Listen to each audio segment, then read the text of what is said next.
Hey everybody, it's Pixel, and today I'm going to be making banana meatloaf. For that I'm going to need about 1.5 pounds of ground beef, 2 bananas that are pretty ripe, a tablespoon of mustard, about a cup of diced onions, a cup of breadcrumbs, and a teaspoon each of salt and pepper. Well, this should be fun.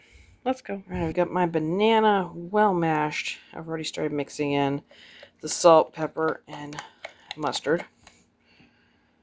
I need the cup of breadcrumbs, diced onion. I'm going to get that well mixed together before we add the beef. Alright, I've got our meat mixed into that concoction we've made. It's going to be going into our loaf pan.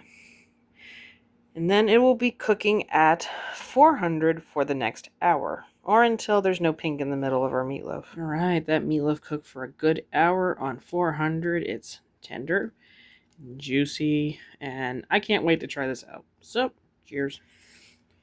Well, if I didn't know any better, I wouldn't think that there's any banana in here. Especially if we put some brown sugar topping or even gravy on it, that would just help solidify that it's a meatloaf. There is the very minute flavor of a banana. Only if you notice it. After like a couple bites, there's a sweet flavor. But like I said, if you add a topping to it, like gravy or ketchup, brown sugar, whatever you like best, almost can't tell there's none in here. Honestly, this is really good. I don't know if I would use it every time for my meatloaf now, but it's a really good experiment.